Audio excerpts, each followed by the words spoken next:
मैं बस एक स्कैवेंजर हूँ जो लाइव स्ट्रीम करता है, लेकिन पूरे इंटरनेट के कॉप्स की नजर मुझ पर टिकी रहती है, क्योंकि मैं जो भी खोद कर निकालता हूँ वह कभी सिर्फ कचरा नहीं होता। कभी बॉडी पार्ट्स निकल आते हैं, कभी टाइप 38 राइफल, तो कभी ग्रेनेड्स। एक बार मैं जंगली सब्जियां खोदने गया था और सीधे 1000 साल पुराने टूम तक पहुंच गया। तब से मैं रिवॉर्ड मनी कमाता आ रहा हूँ। लोकल कॉप्स तो पूरी तरह परेशान हो चुके हैं। उनमें से कुछ तो सच में खुद पुलिस को अपने ऊपर बुलाने का मन बना लेते हैं। ये स्कैवेंजर हमारा पूरा काम अकेले कर रहा है। इस समय मैं सड़क के किनारे बैठा हूँ, बिल्कुल ऐसे जैसे जिंदगी से हार मान चुका हूँ। अभी भी यकीन नहीं हो रहा कि मुझे इस शरीर में आए पूरा एक दिन हो चुका है। खाना उसे भूल ही जाओ, मैंने तो पानी की एक घूंट भी नहीं पी है। इस शरीर के पिछले मालिक ने एक लाइव सर्वाइवल शो में हिस्सा लिया था और शुरुआत से ही टास्क था स्कैवेंजिंग। मुझे सिर्फ अपना पेट नहीं भरना है, बल्कि अपने कैमरामैन रेक्स को भी खिलाना है, जो सचमुच किसी बैल जितना विशाल है। समस्या ये है कि मुझे कभी इस तरह जीना सिखाया ही नहीं गया। तभी रेक्स बोलता है, ब्लेज अभी कोई नहीं देख रहा, उधर जाओ और उस ट्रैश कैन में खोजबीन करो, इससे पहले कि प्रोडक्शन टीम हमें एलिमिनेट कर दे, क्योंकि कंपटीशन से निकलने से पहले ही हम भूख से मरने वाले हैं। उसकी बात सुनकर मैं शर्म से सिर झुका लेता हूँ, उंगली से जमीन कुरेदते हुए बुदबुदाता हूँ, बस 1 मिनट, वहाँ एक कुत्ता बैठा है, उसके जाने के बाद जाऊंगा। जैसे ही रेक्स सुनता है कि हम फिर इंतजार करने वाले हैं, वह पूरी तरह टूट जाता है। उसकी आंखों में आंसू आ जाते हैं। शायद आज ही उसका 10 LBS वजन कम हो गया होगा। ब्लेज, वह कहता है, मैं तुमसे भीख मांग रहा हूँ, अब तो खाने का सपना भी नहीं देख रहा, बस मेरे लिए एक खाली पानी की बोतल ढूंढ दो, मैं उसके अंदर की दीवार चाट लूंगा। कसम से। रेक्स वेल की बात सुनकर मैं अपनी उंगलियां कनपटियों पर रख लेता हूँ। अगर हम सच में यह कंपटीशन जीत गए तो प्रोडक्शन टीम 10 मिलियन UN का ग्रैंड प्राइज देगी। तब जिंदगी बहुत आसान हो जाएगी। बस यही ख्याल मुझे तुरंत खड़ा कर देता है। मैं सड़क पर मौजूद एक आवारा कुत्ते को घूरता हूँ, तैयार कि उसके पास जो भी बचा खुचा खाना है उसके लिए उससे लड़ जाऊं। लेकिन उसी क्षण मेरे दिमाग में एक तेज डिंग की आवाज गूंजती है।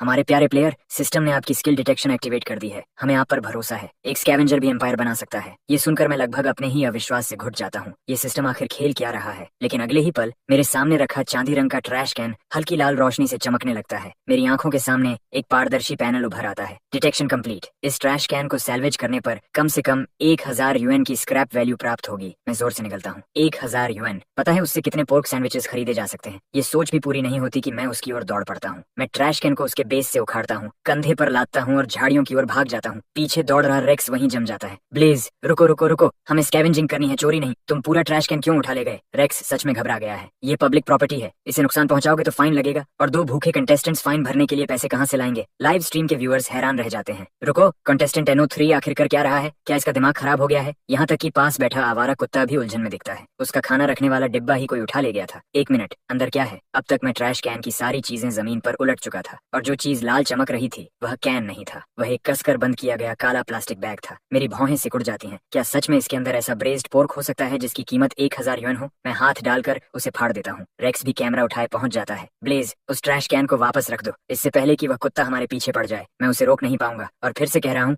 हम स्कैवेंजर्स हैं, भिखारी नहीं। लेकिन अगले ही पल रेक्स पूरी तरह चुप हो जाता है। वह बैग के अंदर देखता है और एक कान फाड़ देने वाली चीख निकालता है। उसकी आवाज मुझे भी होश में ले आती है। मैं, रेक्स और यहाँ तक कि वह कुत्ता भी झाड़ियों से बाहर भाग पड़ते हैं। हम दूर जाकर जमीन पर गिरते हैं और हांफने लगते हैं। लाइव स्ट्रीम फट पड़ती है। हे भगवान, हे भगवान, ये कचरा नहीं है, ये इंसानी बॉडी पार्ट है। मेरा तो लगभग नियंत्रण ही छूट जाता है। चैट पूरी तरह पागल हो चुकी थी। तभी स्ट्रीम अचानक बंद हो जाती है। पर्दे के पीछे प्रोडक्शन टीम में हड़कंप मच चुका था। उन्होंने अभी अभी साफ देखा था, बिल्कुल साफ, असली इंसानी बॉडी पार्ट्स। उन्होंने स्ट्रीम तुरंत बंद कर दी, लेकिन उतनी जल्दी नहीं कि कोई देख न पाए। स्टाफ इधर उधर भाग दौड़ कर रहा था, जबकि बुल आराम से चाय की चुस्की ले रहा था। शांत रहो, उसने कहा, लाइव शोज में अनएक्सपेक्टेड चीजें हो जाती हैं, ये सिर्फ एक कोइंसिडेंस है, इसे संभालो और स्ट्रीम फिर से चालू करो। और हाँ, कंटेस्टेंट NO3 पर नजर बनाए रखो, अगर उसमें मेंटल ब्रेकडाउन के कोई संकेत दिखे तो उसे कंपटीशन से जल्दी बाहर निकाल देना। स्टाफ के सभी लोग सिर हिलाते हैं। बिल्कुल, आप एक अनुभवी डायरेक्टर हैं, आपको कुछ भी हिला नहीं सकता। इस बीच रेक्स और मैं किसी तरह खुद को संभाल चुके थे। हमने तुरंत लोकल पुलिस को फोन किया। आधे घंटे के अंदर पूरी सड़क पुलिस व्हीकल से भर गई और लंबी क्राइम सीन टेप लगा दी गई। आसपास के इलाके के निवासी भीड़ लगाकर खड़े हो गए, चाहे उन्हें कितनी भी बार जाने के लिए कहा गया हो। जो भी चल सकता था वह यहाँ मौजूद था। यहाँ तक कि जो बुजुर्ग बिस्तर से उठ भी नहीं सकते थे, उन्होंने अपने परिवार वालों से जिद करके खुद को यहाँ तक उठवाया। हर चेहरे पर डर और बेशर्म जिज्ञासा का अजीब मिश्रण था। टेप के अंदर एक ऑफिसर कैप्टन आयरन की ओर मुड़ा। कैप्टन, कट के निशानों के आधार पर यह हिस्सा पहले मिले हुए हिस्सों से मेल खाता है। लगता है ये सभी एक ही सेट से हैं। पुष्टि के लिए लैब रिजल्ट्स की जरूरत होगी। कैप्टन आयरन ने सिर हिलाया और सबूतों को स्टेशन वापस ले जाने का आदेश दिया। फिर उसने हमारी ओर देखा। तुम दोनों हमारे साथ चलो, अगर सब कुछ कंफर्म हो गया तो आगे की प्रक्रिया करनी होगी। उसके वाक्य पूरा करने से पहले ही मैं तेजी से सिर हिलाने लगा। जरूर जरूर, लेकिन एक छोटा सा सवाल,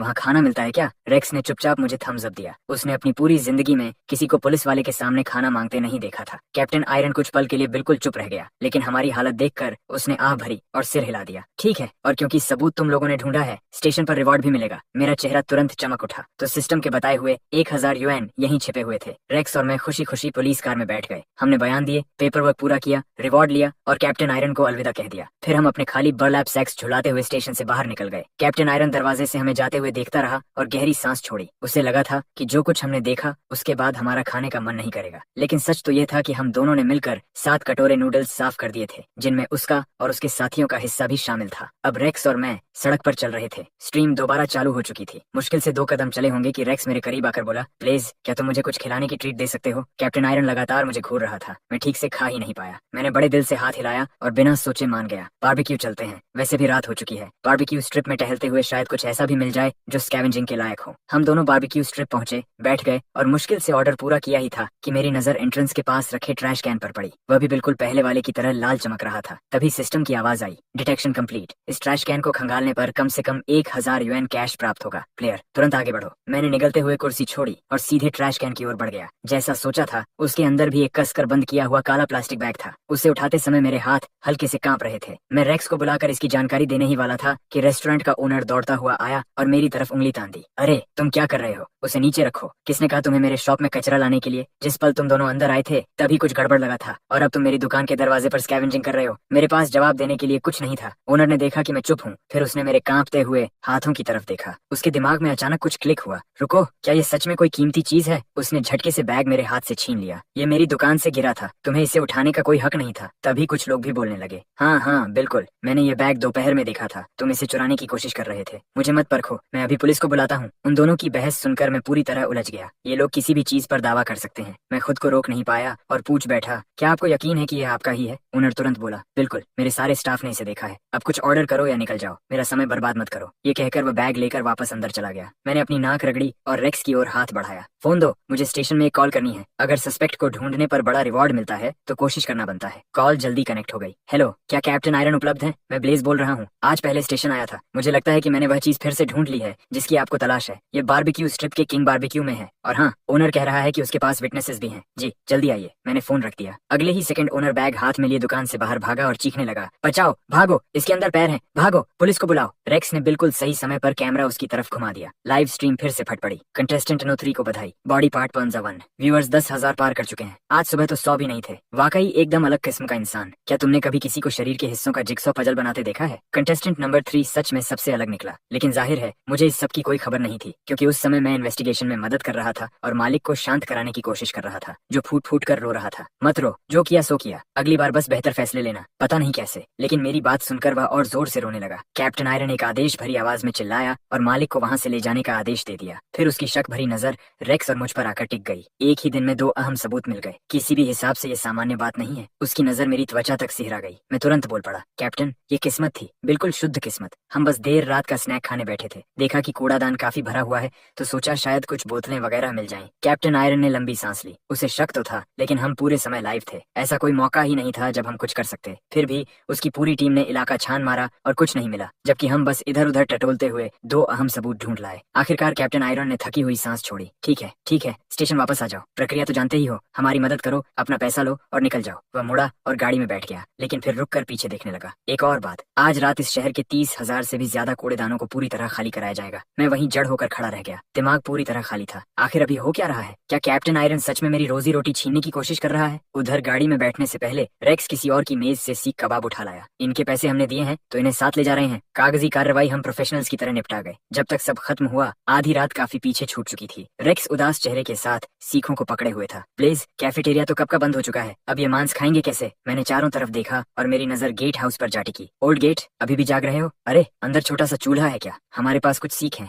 जरा गर्म कर दोगे? अरे यहाँ तो शराब भी रखी है। ओल्ड गेट कुछ प्रतिक्रिया देता उससे पहले ही मैं रेक्स को खींचकर अंदर ले गया। सीख कबाब और शराब। हम तीनों छोटी सी मेज के चारों तरफ बैठे घूंट और कौर साझा करते हुए जमकर मजे कर रहे थे। ओल्ड गेट, तुम्हारी तो मौज है, बस गेट की रखवाली करो और ड्यूटी पर शराब पीते रहो। वह हंसा और सहमति में सिर हिलाया। लेकिन कुछ ही घूंट बाद शराब का असर ओल्ड गेट पर चढ़ गया और तभी अचानक वह फूट फूट कर रोने लगा। मेरी जिंदगी सिर्फ दुखों से भरी रही है। मैंने अपने पहले प्यार का 50 साल इंतजार किया, पूरे 50 साल। मैं उसकी पत्नी से भी ज्यादा जी गया और आज उसने दूसरी शादी कर ली। ऊपर से मुझे शादी में बुलाने की हिम्मत भी कर ली। मैं लंबे समय तक ओल्ड गेट को दिल खोलकर रोते हुए देखता रहा। फिर मैं खड़ा हो गया। उदास मत हो, मैं अभी 2 और बोतलें लेकर आता हूँ, आज रात जमकर पियेंगे। मैं रेक्स को वहीं छोड़कर दुकान की ओर निकल गया, लेकिन 2 मिनट बाद ही मैं पूरी रफ्तार से वापस लौटा। मेरी बाहों में बाहर रखा धातु का बड़ा कूड़ादान था। धड़ाम। मैंने उसे मेज पर पटक दिया। ओल्ड गेट पलकें झपकाता रह गया। वह कमर तक ऊंचे उस कूड़ेदान को घूरता रहा। उसका दिमाग जैसे काम करना बंद कर चुका था। बेटा, मैं शराब अच्छी तरह संभाल सकता हूँ, लेकिन मैंने कभी ऐसी चीज से शराब नहीं पी। इसमें तरल टिकेगा भी। उधर कैप्टन आयरन सफाई कर्मचारी की यूनिफॉर्म पहने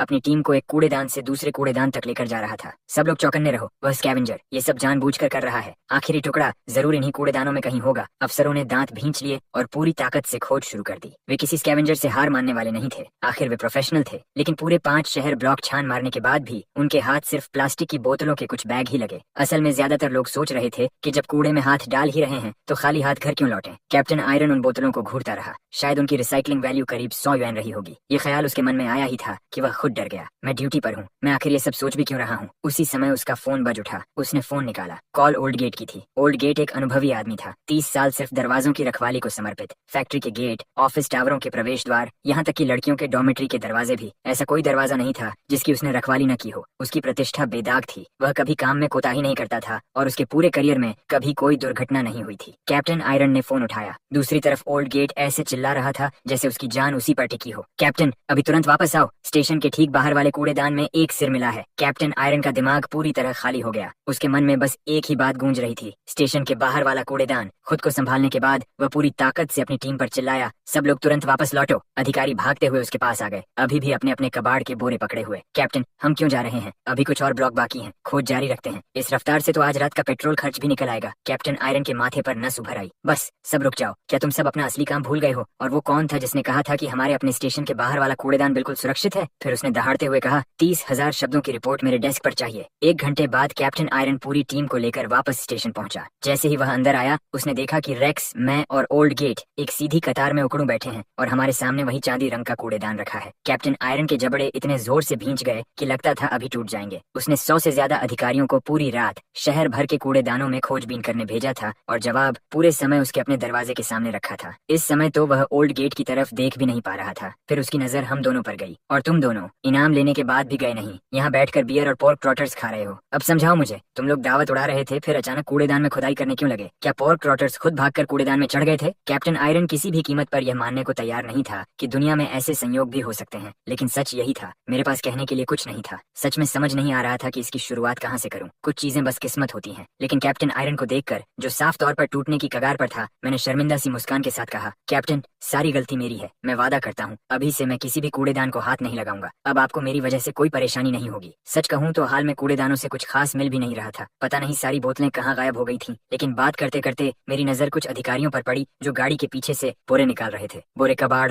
लोहे और स्क्रैप मेटल से ठसाठस भरे हुए थे। मैं कुछ सेकंड तक पूरी तरह स्तब्ध खड़ा रहा, फिर तुरंत अपना रुख बदल लिया। खैर कैप्टन, चिंता मत कीजिए, मैं आपसे मुकाबला नहीं कर रहा। मैं हमेशा कहता हूँ, अगर रखने लायक कुछ न मिले तो क्या मैं आपको किसी स्क्रैप यार्ड से मिलवा दूं? हमारा शो जिस स्क्रैप यार्ड के साथ काम करता है वो मार्केट रेट से ज्यादा पैसे देता है। छटाक! ये कैप्टन आयरन की कमर की आवाज थी। ऐसा लगा जैसे उसकी आखिरी हिम्मत भी टूट गई हो। सारे सबूत मिल चुके थे। उसे राहत महसूस करनी चाहिए थी, लेकिन किसी वजह से वह मुस्कुरा नहीं पा रहा था। कम से कम अब उसे इन दोनों से दोबारा नहीं जूझना पड़ेगा। आधे घंटे बाद हम स्टेशन से 1000 युएन लेकर बाहर निकले। सुबह की पहली रोशनी फैलने लगी थी। रेक्स और मैं पूरी तरह थक चुके थे। ब्लेज, मैं खत्म हो गया हूँ। क्या हम कहीं सो सकते हैं? या सच कहूँ तो चलो नॉकटर्नल बन जाते हैं। कम से कम कंपटीशन तो कम होगा। मैं ठुड्डी सहलाते हुए सच में इस विकल्प पर सोचने लगा। लेकिन सोएंगे कहाँ? कंपटीशन पूरे 15 दिन चलने वाला था और 3000 युएन कोई ऐशो आराम वाली रकम नहीं थी। शहर में होटल लेना तो नामुमकिन था। फैसला हो गया। मैंने रेक्स के साथ एक टैक्सी रोकी। ड्राइवर, हमें शहर के बाहर कहीं भी ले चलो जहाँ हम लेट कर सो सकें। जगह कोई भी हो। हम दोनों ने एक साथ लंबी जम्हाई ली। ड्राइवर ने जैसे ही रियर व्यू मिरर में झांका, हम दोनों पहले ही गहरी नींद में जा चुके थे। ड्राइवर ने दांत पीस लिए। 2 नालायक लड़के जिन्हें अभी समझदार होना चाहिए था, पूरी रात जागते रहे, बिल्कुल मेरे घर वाले लड़के जैसे। वह बड़बड़ाया, अपने बेटे को तो नहीं संभाल सकता, लेकिन तुम दोनों को जरूर संभाल सकता हूँ। और उसने गाड़ी शहर से बाहर दौड़ा दी। मैं ऐसे सोया जैसे दुनिया खत्म हो चुकी हो। हल्की ठंडी हवा मेरे चेहरे को छू रही थी। नीचे की जमीन अविश्वसनीय रूप से आरामदायक थी, किसी 5 स्टार होटल के बिस्तर से भी बेहतर। मैं करवट बदल कर फिर से सोने ही वाला था कि रेक्स ने मुझे झटके से उठा दिया। हम कहाँ हैं? हम यहाँ कैसे आ गए? मैंने धीरे धीरे आंखें खोली। सामने हरी भरी घास का अथाह मैदान फैला हुआ था। रेक्स अभी भी बोल रहा था, ब्लेज, वो ड्राइवर सच में बहुत अच्छा इंसान निकला। सब कुछ यहाँ है, कैमरा भी। उसने सिर्फ सही किराया लिया। हमारी तो किस्मत खुल गई। उसने हमें यहाँ तक पहुँचाया, फिर हमारा सारा सामान भी कार से उतार कर रख दिया और हमें जगाया तक नहीं। मैं धीरे से खड़ा हुआ और पूरे शरीर को खींचकर स्ट्रेच करने लगा। सच कहूँ तो मैंने आह भरते हुए कहा, आजकल ऐसे ड्राइवर बहुत कम मिलते हैं। हम बातें करते हुए अपना सामान समेटने लगे और चल पड़े। समय पहले ही शाम के 4-8 बजे से आगे निकल चुका था। यहाँ से बाहर निकलते निकलते डिनर का समय हो जाना था, लेकिन हम मुश्किल से कुछ कदम ही चले थे कि अचानक भुने हुए चिकन की खुशबू हवा में तैरती हुई हमारी नाक तक पहुंची। जिस जगह हम जागे थे उसे देखते हुए क्या सच में आसपास कोई कैंपिंग कर रहा था? हम उस खुशबू का पीछा करते हुए छोटे से पेड़ों के झुरमुट से बाहर निकले, लेकिन जैसे ही सामने का दृश्य दिखाई दिया, मेरे पैरों के तलवों से लेकर सिर की चोटी तक ठंडी सिहरन दौड़ गई। हमारे चारों तरफ कब्रें ही कब्रें थीं। तभी दूर कहीं से एक गरजती हुई आवाज आई, तुम दोनों कौन हो? एक के पास कैमरा है और दूसरे के पास बर्लैप सैक, तो तुम ही चोर हो। कोई इन्हें पकड़ो। चोर, इन्होंने चढ़ावे का सामान चुरा लिया। मैं आगे बढ़कर समझाने ही वाला था कि अचानक एक जैसे यूनिफॉर्म पहने लोगों का झुंड न जाने कहां से निकल आया। उनके हाथों में हो और शवल थे। उसी समय एक औरत जमीन से भुना हुआ चिकन उठाकर सीधे हमारी तरफ दौड़ पड़ी। मैंने एक पल भी बर्बाद नहीं किया। बिना कुछ बोले रेक्स का हाथ पकड़ा और हम दोनों कब्रिस्तान के अंदर की तरफ पूरी रफ्तार से भाग पड़े। पीछे मुड़कर देखने की भी हिम्मत नहीं की। लगभग 1 मील तक दौड़ने के बाद मुझे आगे कुछ दिखाई दिया। मैंने उधर इशारा किया, वहाँ चलते हैं, थोड़ा आराम करेंगे और अंधेरा होने का इंतजार करेंगे। अभी यहाँ से निकलने का कोई रास्ता नहीं है। रेक्स ने कैमरा दोबारा कंधे पर टांगा और हम पेड़ों की कतार के किनारे किनारे चलते हुए एक छोटी लकड़ी की झोपड़ी तक पहुंचे। साफ था कि वह लंबे समय से वीरान पड़ी थी। रेक्स उसे देखते हुए बुदबुदाया। मैं अभी सोच ही रहा था कि आखिर यहाँ रहने वाला इंसान कैसा होगा। प्लीज, जैसे ही अंधेरा होगा हम यहाँ से निकल जाएंगे। ये जगह मुझे बुरी तरह डरा रही है। चैट वाले अभी हमारी अच्छी खासी खिंचाई कर रहे होंगे। मैंने सिर हिलाया, दरवाजा खोला, अंदर जल्दी से नजर दौड़ाई और बैठने के लिए एक जगह ढूंढ ली। आखिरकार थोड़ा आराम मिलने वाला था। लेकिन जैसे ही मेरी नजर कमरे के एक कोने पर पड़ी, सिस्टम पैनल अचानक चमक उठा। Detection complete, dig out the cleaver, reward value unknown. मैंने दोनों हाथों से हैंडल पकड़ा और क्लीवर को बाहर खींच लिया। रेक्स कैमरा लेकर पास आ गया। प्लीज, स्क्रैप मेटल भी बिक जाता है। आखिर हमें कुछ तो मिला जो रखने लायक है। लेकिन मेरी नजर उस ब्लेड पर जमी हुई थी। उस पर गहरा लाल भूरा पदार्थ चिपका हुआ था। मेरा पूरा शरीर एकदम स्थिर हो गया। रेक्स, इस पर क्या लगा हुआ है? ये खून तो नहीं? रेक्स भी जम गया। वह धीरे धीरे झुका, ब्लेड से थोड़ा सा पदार्थ उंगलियों पर लिया और उसे रगड़कर देखने लगा। लाल रंग अभी भी गीला है, सूखा नहीं है। उसका चेहरा पल भर में उतर गया। उसने तुरंत मेरी बांह पकड़ ली, जैसे अगले ही पल भागने वाला हो। उसी समय चैट पूरी तरह फट पड़ा। हे भगवान, यहाँ आखिर हो क्या रहा है? कोई लोकल व्यूअर है तो तुरंत पुलिस को कॉल करो। ये क्या मुसीबत है? ये तो सच में डरावना है। ये लाइव स्ट्रीम अपोकलिप्स जैसी क्यों लग रही है? उधर प्रोडक्शन टीम के बैक स्टेज में पूरा स्टाफ अफरा तफरी में था। कल दूसरे ब्लैक प्लास्टिक बैग के मिलने के बाद से ही सब तनाव में थे। तब से सबने सांस रोक रखी थी और सिर्फ एक बात उन्हें थोड़ा शांत रख रही थी। रेक्स के कैमरा ने अब तक कुछ भी बहुत ग्राफिक कैप्चर नहीं किया था, लेकिन फिर तीसरा ब्लैक प्लास्टिक बैग सामने आ गया। उसके बाद दोनों को कब्रिस्तान में लोगों ने दौड़ा लिया। जो सांस उन्होंने रोक रखी थी वह अब तक बाहर नहीं निकली थी। उन्हें डर था कि कहीं कोई ऐसा दृश्य लाइव न चला जाए जिसे दिखाना ही मुमकिन न हो। किसी की समझ में नहीं आ रहा था कि एक कंटेस्टेंट आखिर इतना केओस कैसे ढूंढ लेता है। पूरी टीम मॉनिटर पर टकटकी लगाए बैठी थी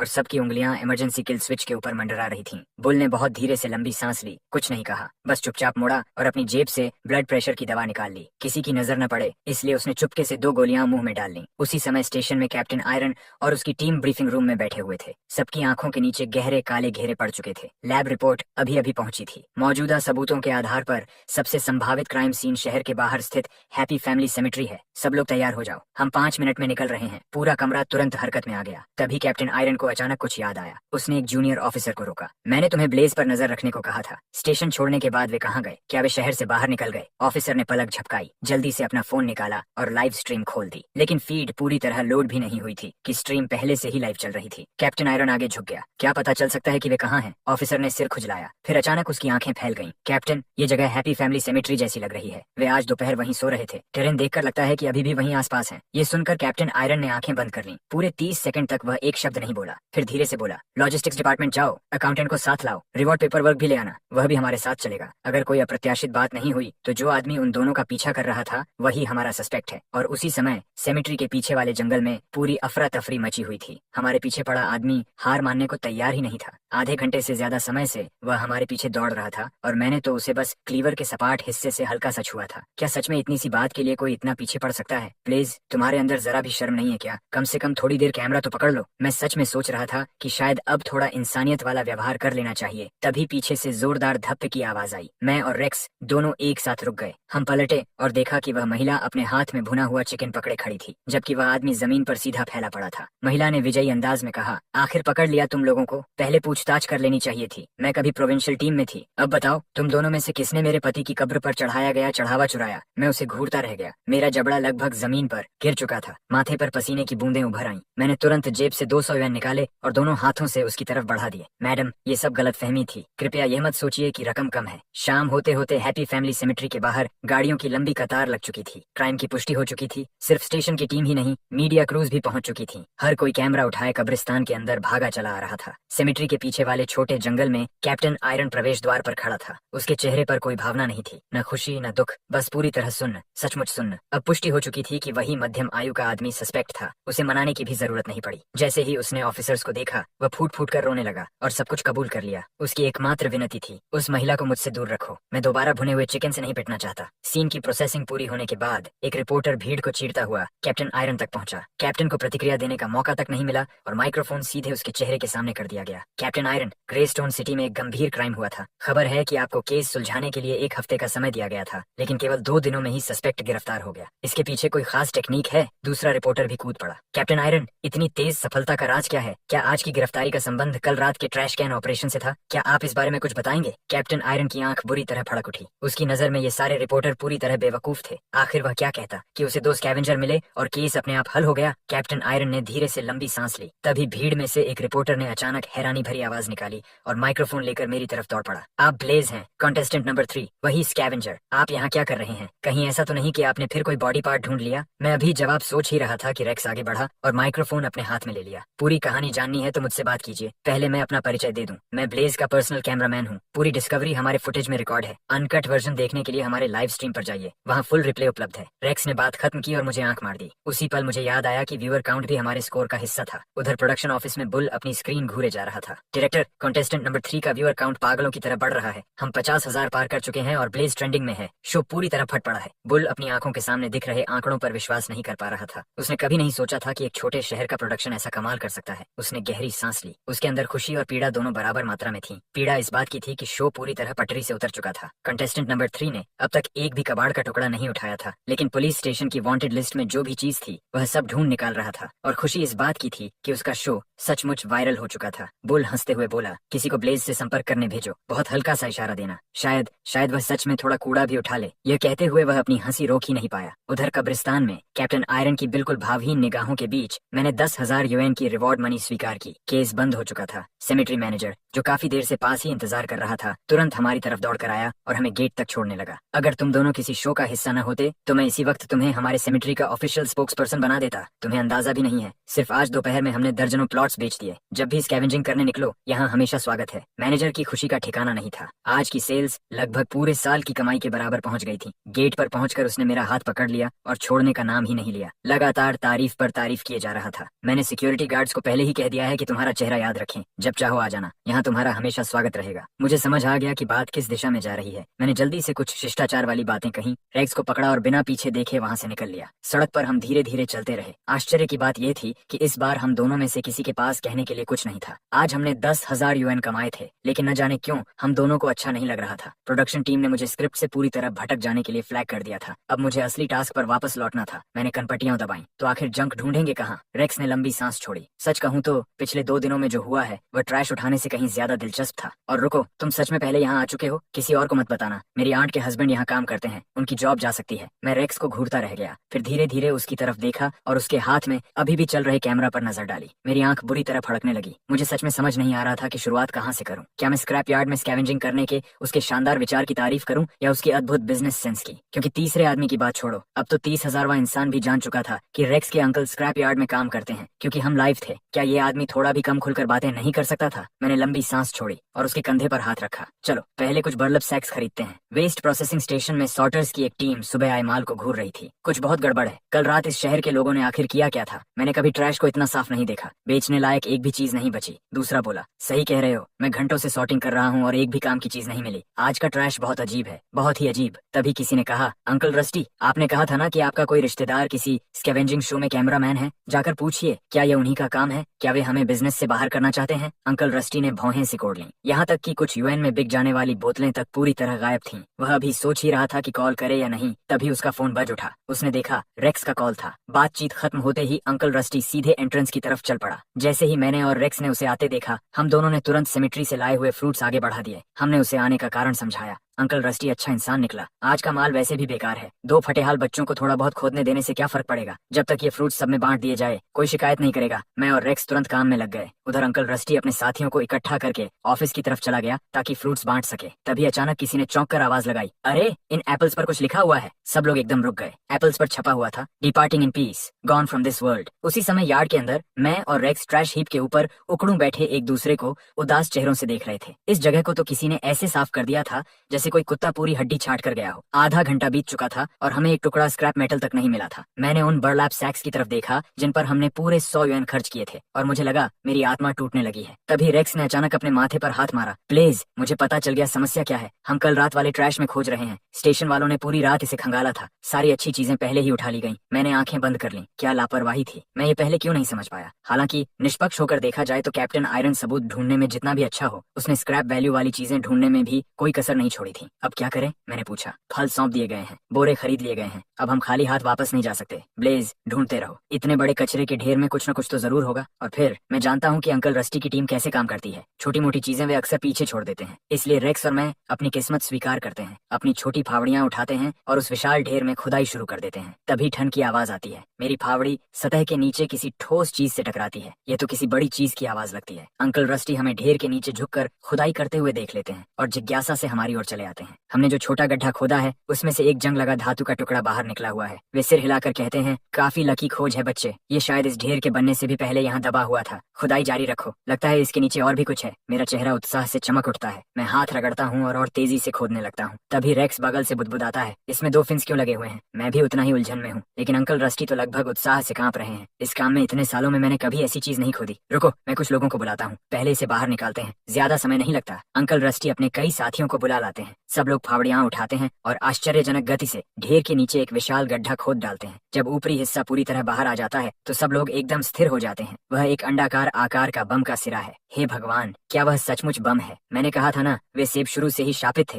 तुम सब जानते हो ग्रेस्टोन सिटी कितनी अजीब जगह है। सब पीछे हटो, इससे दूर रहो। अंकल रस्टी, क्या आपका दिमाग खराब हो गया है। नीचे बम पड़ा है और आप बिजली के खंभे पर क्यों चढ़ रहे हैं। मेरा दिमाग पूरी तरह बंद हो चुका है। मैं खंभे के पीछे खुद को चिपका लेता हूँ, मुंह कसकर बंद, दिमाग बिल्कुल खाली। मैं यहाँ कुछ अच्छा स्क्रैप निकालने आया था, लेकिन यहाँ तो एक बम निकला और देखने से ही कम से कम 2 मीटर लंबा लगता है। सबसे बुरी बात यह है कि सिस्टम ने चेतावनी भी तब भेजी जब हम लगभग इसे पूरा बाहर निकाल चुके थे। अगर हम थोड़े और धीमे होते तो चेतावनी आने से पहले पूरा बम बाहर आ चुका होता। पहले फट जाने देता और बाद में सूचना भेज देता तो क्या बिगड़ जाता। उसी समय कोई कांपती आवाज में बोलता है, अब क्या करें। क्या ऐसी चीज के लिए स्टेशन को कॉल नहीं करना चाहिए। इससे मेरा होश वापस आता है। मैं माथे पर हाथ मारता हूँ और तेजी से सबकी ओर घूमता हूँ। अचानक मेरे अंदर फिर से ऊर्जा भर जाती है। हाँ हाँ हाँ, अभी कॉल करो। स्टेशन में मेरा एक संपर्क है, कैप्टन आयरन को बुलाओ। रेक्स चुपचाप मेरे पास मुस्कुरा देता है। दूसरी ओर लाइव स्ट्रीम देखने वाले लोग पागल हो रहे हैं। मुझे पता था। मैंने 2 घंटे लगातार कचरा खोदते हुए यूं ही नहीं देखा था। इन्होंने सच में कुछ बहुत बड़ा निकाल लिया। चलो ब्लेज, रुको, ये तो वेस्ट सॉर्टिंग फैसिलिटी है। यहाँ बम कैसे पहुँच गया। क्या इस जगह को बनाने से पहले जमीन स्कैन नहीं की गई थी। तुम्हें इतिहास नहीं पता। देश भर में अभी भी बहुत सारे बिना फटे बम जमीन के नीचे दबे हुए हैं। जब मैं बच्चा था हमारे आंगन में भी एक था। मेरे पिता मुझे कहते थे कि उस पर घोड़े की तरह सवारी करो। ये चमत्कार ही है कि मैं आज ये टाइप करने के लिए जिंदा हूँ। उधर स्टेशन में कैप्टन आयरन और उनकी टीम लगातार 2 दिन और 2 रातों से ड्यूटी पर है। उनकी हालत पूरी तरह खराब हो चुकी है। वे इतने थके हुए हैं कि बाथरूम जाने के लिए भी दीवार का सहारा लेना पड़ रहा है। लेकिन केस लगभग खत्म हो चुका है। कैप्टन आयरन अपनी टीम की ओर देखते हैं। हर किसी की आंखों के नीचे गहरे काले घेरे हैं। वे ताली बजाकर कहते हैं, बस कुछ और मिनट। सब लोग जल्दी से केस बंद करते हैं और फिर तुम सब आराम कर सकते हो। प्रक्रिया अच्छी नहीं थी, लेकिन केस तेजी से बंद हुआ और ऊपर वाले अधिकारी संतुष्ट हैं। कल से आराम के लिए रोटेशन शुरू होगा। उनके मुंह से शब्द पूरे निकल भी नहीं पाते कि कमरे में एक जोरदार धमाके जैसी आवाज गूंज उठती है। पूरी इमारत का ब्लड प्रेशर एक साथ बढ़ जाता है। कैप्टन आयरन तुरंत घूमते हैं और गरजते हैं, फायर डिपार्टमेंट और बॉम्ब डिस्पोजल यूनिट को अलर्ट करो। अभी सारी छुट्टियां रद्द। सब लोग वेस्ट सॉर्टिंग स्टेशन की ओर चलो। मूव। अगले ही पल पूरा स्टेशन हरकत में आ जाता है। एक के बाद एक गाड़ियां सायरन बजाते हुए बाहर निकल पड़ती हैं। इधर सॉर्टिंग यार्ड में कचरे के ढेर के नीचे रेक्स और मैंने बम के सिर के सामने 3 आधे खाए हुए सेब रख दिए हैं और गंभीरता से झुककर प्रणाम कर रहे हैं। हे महान बम, हम आपको अपना सम्मान अर्पित करते हैं। ये दृश्य देखकर अंकल रस्टी और बाकी लोगों के चेहरे अजीब हो जाते हैं। उन्होंने आज तक किसी को बम के सामने झुककर प्रणाम करते नहीं देखा था। उनमें से एक आदमी पूरी ईमानदारी से उलझन में पड़कर अंकल रस्टी की ओर मुड़ता है और पूछता है, अंकल रस्टी, क्या ऐसा नहीं हुआ था कि आपके रिश्तेदार का सिर बचपन में किसी दरवाजे में फंस गया हो। मैंने अपनी पूरी जिंदगी में कभी किसी को कब्रिस्तान से प्रॉफिट निचोड़कर निकालते नहीं देखा। तुम्हारी भी काफी हिम्मत है ये कहने की। मैंने साफ साफ देखा था। सबसे ज्यादा तुमने ही खाया था। उस सेब पर लिखा था बुढ़ापे से मरा, एक पर लिखा था बहुत कम उम्र में मर गया और दूसरे पर लिखा था बहुत जल्दी चला गया। उन सेबों का हिसाब चुकाने के लिए तुम्हें कितनी जिंदगियां चाहिए होंगी? जबकि यह बहस जारी रहती है, स्टेशन की गाड़ियां आखिरकार वहां पहुंच जाती हैं। कैप्टन आयरन अपनी टीम के साथ आगे बढ़ते हैं। यार्ड के कर्मचारी अविश्वास से उन्हें घूरते रह जाते हैं। ये निश्चित रूप से स्टेशन के ऑफिसर हैं, लेकिन इन सब की आंखों के नीचे इतने गहरे काले घेरे क्यों हैं? अंकल रस्टी कुछ सेकंड तक चुप रहते हैं, फिर आगे बढ़कर उनका स्वागत करते हैं। उनका पहला वाक्य किसी मुक्के की तरह जा लगता है। आप कैप्टन आयरन ही होंगे, आने के लिए धन्यवाद। उम्मीद है कि हमने आपकी पैंडा कन्वेंशन में बाधा नहीं डाली। कैप्टन आयरन अपने दांत जोर से भींचते हैं और थके हुए अंदाज में हाथ हिलाते हैं। वह रेक्स और मेरे पास आते हैं, अपनी काली घेरों वाली आंखों से हमें लंबे समय तक घूरते रहते हैं, फिर धीरे और भारी सांस छोड़ते हैं। एक भी शब्द नहीं बोलते। रेक्स और मैं समझदारी दिखाते हुए तुरंत अपना मुंह बंद कर लेते हैं और बिना कहे एक तरफ हट जाते हैं। कैप्टन आयरन अपनी टीम को लेकर गड्ढे के किनारे पहुंचते हैं। वह तीनों सेबों के बचे हुए हिस्सों को लात मारकर रास्ते से हटाते हैं और अपने अधिकारियों की ओर मुड़ते हैं। सब लोग बॉम्ब सूट पहन लो, सतर्क रहो, पहले इसके चारों तरफ का पूरा ढेर साफ करो। थोड़ी ही देर में बॉम्ब डिस्पोजल यूनिट और फायर क्रू भी पहुंच जाते हैं। सभी लोग मिलकर ढेर को खोदना शुरू कर देते हैं, लेकिन लगभग तुरंत ही बॉम्ब डिस्पोजल क्रू को कुछ अजीब दिखाई देता है। स्टेशन के कई ऑफिसर्स न जाने कहां से बोरे निकाल लाए हैं। वे एक हाथ से फावड़ा चला रहे हैं और दूसरे हाथ में बोरा पकड़े हुए हैं। इतने सारे लोगों के साथ काम होने के कारण पूरा ढेर साफ होने में ज्यादा समय नहीं लगता। जैसे ही सुबह की पहली रोशनी फैलनी शुरू होती है, पूरा कचरे का ढेर हटा दिया जाता है। कैप्टन आयरन गड्ढे के तल में पड़े जंग लगे खोल को देखते हैं और आखिरकार राहत की सांस छोड़ते हैं। वे बिना किसी दुर्घटना के इस स्थिति से निकल आए थे। वह अपने हाथ आपस में बजाते हैं, रेक्स और मेरे पास आते हैं और शांत स्वर में कहते हैं, चलो अब जो बचा है वह बॉम्ब डिस्पोजल टीम का काम है, वे इसे संभाल लेंगे। 10,000 यूएन का रिवॉर्ड, हमारा स्टेशन इसे कवर करेगा। चलो। उधर बैक स्टेज में बुल अपनी झपकी से जागता है और उसे ऐसा महसूस होता है जैसे छत उसके ऊपर गिर गई हो। बम? क्या सच में बम जैसी चीज उनके शो का हिस्सा होनी चाहिए? उसकी पहली प्रतिक्रिया ट्रैफिक स्पाइक उठाने की होती है, लेकिन जैसे ही वह आंकड़ों को सीधा ऊपर जाते हुए देखता है, वह उसे छोड़ नहीं पाता। इसके अलावा उसके पास किसी कंटेस्टेंट को बिना कारण बाहर निकालने का कोई आधार भी नहीं है और तकनीकी रूप से यह बम एक अनक्लेम्ड ऑब्जेक्ट है। कुल रिवॉर्ड 20,000 यूएन। कचरा बीनते बीनते एक दिन में 5 अंकों की कमाई। यह उस शो के उद्देश्य के बिल्कुल उल्टा था जो शुरू में सोचा गया था। बुल का सिर दर्द से फटने लगता है। शहर के दूसरी ओर हम वापस स्टेशन पहुंच चुके हैं। पेपर वर्क पूरा करने के बाद एक ऑफिसर 10,000 यूएन का रिवॉर्ड लेकर आता है, साथ में 2 बस टिकट्स भी, जो कैप्टन आयरन की तरफ से व्यक्तिगत उपहार हैं। जाहिर है कैप्टन आयरन सच में बहुत अच्छे इंसान हैं। उन्होंने न सिर्फ रिवॉर्ड मनी दी बल्कि अपनी जेब से हमारे लिए टिकट भी खरीदे। आजकल ऐसा इंसान आखिर मिलता कहाँ है? मैं सच में कैप्टन आयरन को बहुत मिस करूंगा। रेक्स की आंख फड़कती है। वह सचमुच मुझे पकड़कर स्टेशन से बाहर घसीट ले जाता है। ब्लेज, तुम्हें जरा भी अंदाजा है कि क्या हो रहा है? अगर हम अभी यहाँ से नहीं निकले तो कैप्टन आयरन को सचमुच हमें खत्म करने की इच्छा होने लगेगी। हम तेजी से शहर के पूर्वी हिस्से की ओर जाते हैं और बस में चढ़ जाते हैं। बस धीरे धीरे आगे बढ़ने लगती है। मैं खिड़की से सिर टिकाकर जम्हाई लेता हूँ। रेक्स, वहाँ पहुँचने में कितना समय लगेगा? क्या मैं थोड़ी नींद ले सकता हूँ? रेक्स टिकट निकालता है और उसका विवरण पढ़ता है। ग्रे स्टोन सिटी से Inkwell City, travel time 1 to 28 hours. Blaze, जितना चाहे सो लो, हमारे उतरने से पहले बहुत समय है। इंक्वेल सिटी 1 to 28 आवर्स, ये तो लगभग हमें दुनिया के दूसरे छोर पर भेजने जैसा है और कंपटीशन में केवल 15 दिन है। उनमें से 1/3 समय बस में बिताना, क्या यह हमारी कमाई को नहीं खा जाएगा? इंक्वेल सिटी नहीं जाना है, हमें इस बस से उतरना होगा। जैसे ही कोच ग्रे स्टोन सिटी की सिटी लिमिट्स पार करेगा, चाहे वह बिल्कुल सुनसान जगह ही क्यों ना हो, मैं वापस लौटने के रास्ते में डिनर खरीद रहा हूँ। कैप्टन आयरन फोन रखता है और मुस्कुराता है। चले गए, आखिरकार चले गए। इंक्वेल सिटी, केवल वहाँ तक पहुँचने में ही कई दिन लग जाते हैं। अगर वे दोनों वापस आना भी चाहें तो आने जाने का पूरा चक्कर लगाते लगाते शायद कंपटीशन ही खत्म हो जाएगी। कैप्टन आयरन खुशी खुशी यह पूरा हिसाब लगा रहा होता है कि तभी उसके ऑफिस का दरवाजा अचानक खुल जाता है। एक कर्मचारी हाथ में फाइल लिए अंदर आता है। कैप्टन, ऊपर से अभी कॉल आया है, हमें सहायता के लिए कहा गया है। अपेरेंटली ग्रे स्टोन सिटी के बाहर जो खुले मैदान हैं, उन्हें एक मिलिट्री यूनिट ने 3 दिन की ट्रेनिंग एक्सरसाइज के लिए रिक्विजिशन कर लिया है। उसके बाद वे चाहते हैं कि हम जाकर वहाँ की सफाई में मदद करें। कैप्टन आयरन भौहें सिकोड़ लेता है। एक police station military training ground की सफाई क्यों करेगा? कर्मचारी बेबसी से कंधे उचकाता है। अपेरेंटली हायर अप्स के अनुसार खबर है कि हमारी स्टेशन फील्ड क्लियरिंग में खास तौर पर बहुत स्किल्ड है। धड़ाम। कैप्टन आयरन का धैर्य उसी पल पूरी तरह विस्फोट कर देता है। उधर बस में रेक्स और मैं बहुत जोरदार बहस और दबाव डालने के बाद आखिरकार ग्रे स्टोन सिटी की सीमा के किनारे उतरने में सफल हो जाते हैं। हम तब तक इंतजार करते हैं जब तक बस दूर नहीं निकल जाती। फिर मैं लंबी सांस छोड़ता हूँ और रेक्स की तरफ मुड़ता हूँ। रेक्स, उस ड्राइवर के बारे में कुछ अजीब लग रहा था। वह आसानी से कैप्टन आयरन का इन्फॉर्मेंट हो सकता है, नहीं तो वह हमें बस से उतरने से बार बार क्यों रोकता? अब हम मेन रोड का इस्तेमाल नहीं कर सकते, वैसे भी हम स्कैवेंजर हैं। खुले मैदानों से शॉर्टकट लेना शायद हमारे लिए कुछ अच्छा निकाल दे। रेक्स को कोई आपत्ति नहीं होती और हम दोनों पीछे मुड़कर भी नहीं देखते। हम अपने बर्लप सैक्स कंधों पर डालते हैं और सीधे खुले मैदानों की ओर बढ़ जाते हैं। लाइव स्ट्रीम में ये सब देख रहे व्यूअर्स तुरंत कमेंट्स की बांट ला देते हैं। ये दोनों कभी सामान्य रास्ता नहीं लेते। इनको एक खाली मैदान में क्या मिलने की उम्मीद है? अगर वहाँ सचमुच कचरा मिल गया तो वह किसी चमत्कार से कम नहीं होगा। बिल्कुल, अगर मुझसे पूछो तो मैं एक आदमी को जानता हूँ जो दिन में कंस्ट्रक्शन साइट पर मुफ्त में काम करता है, लेकिन रात में वहाँ का सारा स्क्रैप उसका होता है। Scrap metal, beer beer bottles, सब कुछ एक रात में कई बोरे भर लेता है। यार ये सुनकर तो मेरा भी स्कैवेंजिंग करने का मन हो रहा है, लेकिन सच बताओ, चाहे कॉन्टेस्टेंट 1 कितना भी मेहनती क्यों ना हो, ब्लेज को कोई नहीं पछाड़ सकता, कोई भी नहीं। हे, मैं यहाँ नया हूँ। क्या ये वही स्ट्रीम है जिसमें उस आदमी ने बॉम्ब खोजा था? वही ब्लेज? किसी के पास उसका कॉन्टैक्ट है? मुझे उससे पूछना है कि क्या उसकी मेरे पिता से कोई निजी दुश्मनी है। पैसे के पीछे भागते भागते वह पूरी तरह जंगली हो चुका है। इस बीच रेक्स और मैं लगातार 2 घंटे से ज्यादा समय से इस बंजर इलाके में चल रहे हैं। हमारे पैरों ने जवाब दे दिया है। हम आराम करने के लिए पेड़ों के एक छोटे झुरमुट में ढह जाते हैं। रेक्स कराहते हुए कहता है, ब्लेज, उस आदमी को देखो, उसका दिमाग खराब हो गया है,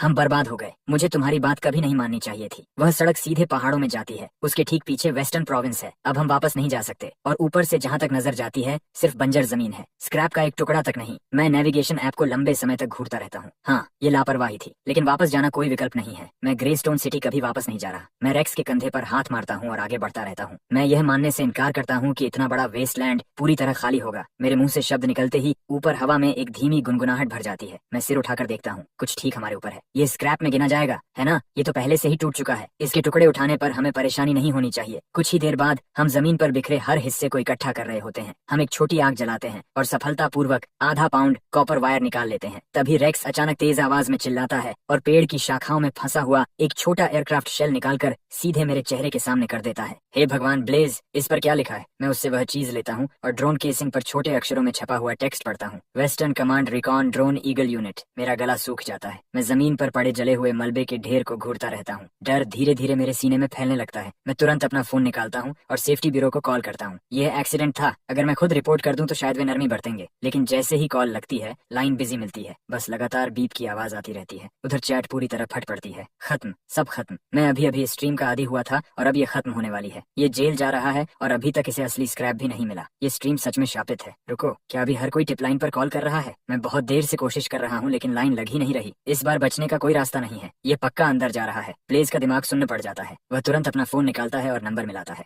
हनी, मेरी बात ध्यान से सुनो, कोई सवाल मत पूछना। मैंने कुछ कैश छिपा कर रखा है, मैं तुम्हें बताता हूँ कहाँ। टॉयलेट के नीचे एक गड्ढा है, बेड के नीचे बीच वाला फ्लोर बोर्ड, उसे उखाड़ देना। लिविंग रूम की सीलिंग के ऊपर पाइप गैप में, बैल्कनी के बाहर एयर कंडीशनिंग यूनिट के अंदर और बगल वाले हेडबोर्ड में भी। उधर कैप्टन आयरन अपनी टीम को सूटअप करवाता है और सबको व्हीकल्स में बिठाता है। वह लगातार 3 लंबी सांसें छोड़ता है। आखिरकार वह खुद को शांत करने में सफल हो जाता है। ठीक है, ठीक है, स्कैवेंजिंग में अच्छा होना भी एक लेजिटिमेट स्किल है। इसे ब्यूरो की रेवेन्यू समझ लेते हैं। लेकिन जैसे ही वह खुद को संभालता है, उसकी जेब में रखा फोन कंपन करता है। एक मैसेज आया है। हे, एक ड्रोन मिला है, क्या सेफ्टी ब्यूरो इसे लेना चाहेगा? वेस्टर्न कमांड रिकॉन का है, सीरियल नंबर भी मौजूद है। कैप्टन आयरन कुछ सेकंड के लिए पूरी तरह चुप हो जाता है। वह दांत भींचता है और लाइव स्ट्रीम खोलता है। बस एक नजर, केवल एक नजर ही काफी थी। स्ट्रीम की लोकेशन ठीक वही बैटलफील्ड थी जिसे उसके हायर अप्स ने उन्हें साफ करने का आदेश दिया था। कैप्टन आयरन पत्थर की तरह जम जाता है। हम तो अभी बेस से निकले ही थे और ये दोनों पहले से हाई ग्राउंड पर पहुंच गए। क्या किसी ने इन्हें टिप दी है? ब्यूरो में जरूर कोई मोल है, नहीं तो ये हर मिशन में हमसे पहले कैसे पहुंच जाते हैं? डिब्री सर्च, फ्यूजिटिव केस और अब बैटलफील्ड क्लीनअप भी। कैप्टन आयरन पोस्ट को दोबारा देखता है। ये मिलिट्री एक्सरसाइज के बाद छोड़ा गया संदेश था। कमेंट में लिखा था, एक्सरसाइज जोन से मिली कोई भी चीज फेयर गेम है, बस उसे प्राइवेट तौर पर मत बेचना। तुम उसे सेफ्टी ब्यूरो में रिवॉर्ड के लिए भी जमा कर सकते हो। जितनी ज्यादा सैल्वेज वैल्यू होगी उतना बड़ा पे आउट मिलेगा। मैं कमेंट करने वाले की प्रोफाइल पिक्चर को ध्यान से देखता हूँ। वह सेफ्टी ब्यूरो के एंट्रेंस के सामने रखा कूड़ादान था। रुको, ये तो गेट हाउस है। ये ओल्ड गेट है, ब्यूरो का सिक्योरिटी गार्ड। अगर उसने कहा है तो बात पक्की है। मैं राहत की सांस छोड़ता हूँ और उसी पल मेरे दिमाग में एक साहसी विचार कौंध उठता है। मैं मुस्कुराते हुए रेक्स की तरफ देखता हूँ। रेक्स, हमारे पास काम है। मैं रेक्स को लेकर वेस्टलैंड के और अंदर बढ़ जाता हूँ। चलते हुए हम जमीन को रेक से खुरचते रहते हैं, उम्मीद करते हुए कि कुछ न कुछ मिलेगा। लेकिन 1 घंटे से भी ज्यादा समय गुजर जाता है और सिस्टम की तरफ से एक भी पिंग नहीं आती। क्या यह खराब हो गया है? मैं झुंझलाकर रेक को जमीन में जोर से घोंप देता हूँ और अचानक महसूस करता हूँ कि नीचे से किसी चीज ने जवाब में टक्कर मारी है। झटका मेरे हाथों में दौड़ जाता है और वे सुन्न हो जाते हैं। आवाज सुनकर रेक्स घूमता है। वह मुड़ी हुई रेक को देखता है और वहीं ठिठक जाता है। फिर लंबे समय तक मुझे घूरता रहता है। प्लीज सच सच बताओ, क्या तुमने कहीं डिटेक्टर छिपा रखा है? क्योंकि तुम तो चलते फिरते ह्यूमन मेटल डिटेक्टर की तरह व्यवहार कर रहे हो। वह नीचे बैठता है, छोटी शवल निकालता है और खुदाई शुरू कर देता है। मैं उसके पास बैठकर देखने लगता हूँ। कुछ ही पलों बाद मैं मिट्टी से एक गोल वस्तु बाहर निकालता हूँ। रेक्स खुद को रोक नहीं पाता। नो वे, ये ग्रेनेड है। मेरा गला सूख जाता है। एक पूरी तरह सही सलामत ग्रेनेड, लेकिन यह यहाँ कैसे पहुंचा? ये तो वेस्टलैंड है, कोई भी यहाँ से गुजर सकता है। हम दोनों तुरंत जमीन पर लेट जाते हैं और बेहद सावधानी से गड्ढे को खोदना शुरू कर देते हैं। रेक्स भी मेरा ही तरीका अपनाता है। आधे घंटे बाद हम दर्जनों ग्रेनेड्स निकाल चुके होते हैं, सभी पूरी तरह सही हालत में, सभी लाइव और डेटोनेट होने के लिए तैयार। चैट पूरी तरह हिल चुकी थी। नो वे, ये जरूर प्रॉप्स होंगे। प्रॉप्स? बिल्कुल नहीं, किसी ने तुरंत जवाब दिया। ये पूरा इलाका मिलिट्री ड्रिल्स के लिए इस्तेमाल हुआ था। ये बिल्कुल असली है। हे भगवान, तो ये सब सचमुच असली है? चैट में लोग विनती करने लगते हैं। ब्लेज, हमारे लिए एक को एक्सप्लोड करके दिखाओ। मैंने अपनी जिंदगी में कभी ग्रेनेड नहीं देखा। चैट उबल रही थी। ये पहली बार था जब कोई बैटलफील्ड क्लीनअप को लाइव स्ट्रीम कर रहा था और ज्यादा से ज्यादा व्यूअर्स स्ट्रीम में आने लगे। देखते ही देखते लिव व्यूअर काउंट 500,000 पार कर गया। कैप्टन आयरन लगभग पागल हो चुका था क्योंकि बैटलफील्ड क्लीनअप आधे मिलियन लोगों को लाइव स्ट्रीम की जा रही थी। उसे समझ ही नहीं आ रहा था कि इसकी शुरुआत कहाँ से समझाए। वह बस ड्राइवर पर लगातार चिल्ला रहा था और तेज चलाओ। इसी बीच ग्रेस्टोन सिटी के बाहरी इलाके में मौजूद एक बड़े स्क्रैप यार्ड पर बाकी कंटेस्टेंट्स ने नोटिस किया कि उनके व्यूअर्स धीरे धीरे गायब हो रहे हैं। उन्होंने पता लगाया कि वे कहाँ गए। हर एक व्यूअर स्ट्रीम नंबर 3 पर पहुंच चुका था। उन्होंने स्ट्रीम खोली और जो देखा उसके बाद कोई भी शांत नहीं बैठ सका। कचरे में चीजें ढूंढना बनाम ग्रेनेड्स उठाना, इसमें कोई मुकाबला ही नहीं था। एक कंटेस्टेंट दांत भींचकर चिल्लाया, मैं उस वेस्टलैंड को जानता हूँ,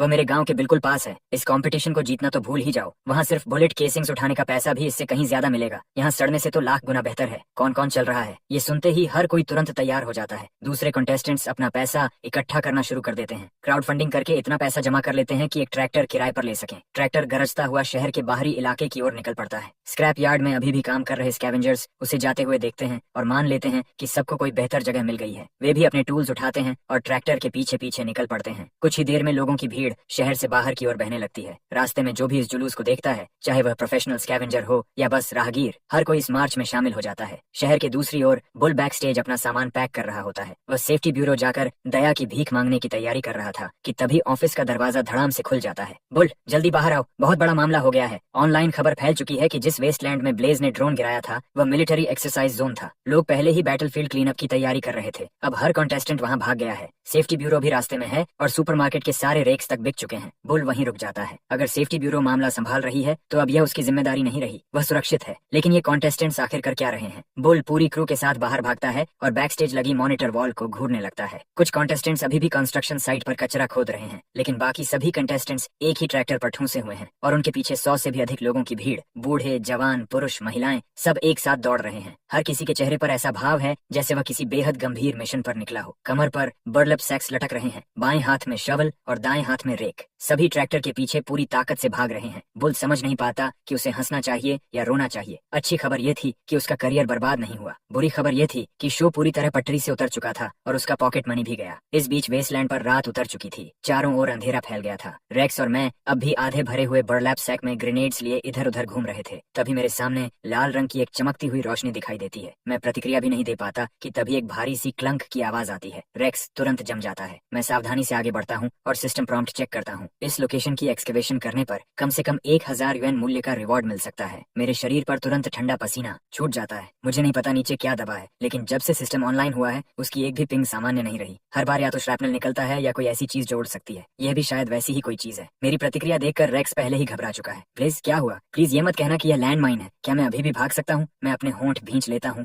और सहानुभूति भरी नजर से उसकी ओर देखता हूँ। अब भागना वास्तव में कोई विकल्प नहीं है। तो क्या तुम्हारे कुछ आखिरी शब्द हैं? ये सुनते ही रेक्स के पैर कांपने लगते हैं। वह एक पल के लिए झिझकता है, फिर कैमरा मेरे हाथों में थमा देता है और ऐसे विलाप करने लगता है जैसे जन्म से ही उसके साथ अन्याय हुआ हो। मुझे बचपन में कभी अच्छा खाना भी नहीं मिला। ब्लेज, क्या यहाँ डिलीवरी मंगवाई जा सकती है? मेरे लिए 2 LBS braced pig trotters order कर दो। हम घंटों से यहाँ हैं और मैंने डिनर तक नहीं किया। मैं एक कदम पीछे हटता हूँ। रेक्स की ओर हाथ हिलाते हुए धीरे से कहता हूँ, ठीक है, रोना बंद करो। वहाँ एक बड़ा पत्थर पड़ा है। मैं उसे खींच कर लाता हूँ और कुछ ट्राई करता हूँ। ये एक्सरसाइज जोन था, इसलिए हो सकता है ये सिर्फ प्रॉप हो। मैं अभी यह कह ही रहा होता हूँ कि अचानक रेक्स का फोन बज उठता है। मैं आगे बढ़कर फोन निकालता हूँ और देखता हूँ कैप्टन आयरन कॉल कर रहा है। ब्लेज, मेरी बात ध्यान से सुनो। रेक्स से कहो कि वह एक मांसपेशी तक न हिलाए। उसके पैर के नीचे जो लैंड माइन है वह एक्सरसाइज का हिस्सा नहीं है। मैंने पुष्टि कर ली है। इस ड्रिल में किसी भी लैंड माइन का इस्तेमाल नहीं हुआ था। ये बहुत पुराने समय की बची हुई माइन होने की संभावना है। किसी भी चीज को मत छूना। हम बहुत करीब हैं, कुछ ही सेकंड में पहुंच रहे हैं। कैप्टन आयरन मशीन गन की तरह पूरी बात एक ही सांस में बोलता है और कॉल काट देता है। मैसेज साफ था, वहीं रुको और रेक्स को बिल्कुल स्थिर रखो। मैं अभी यह बात उसे बताने ही वाला होता हूँ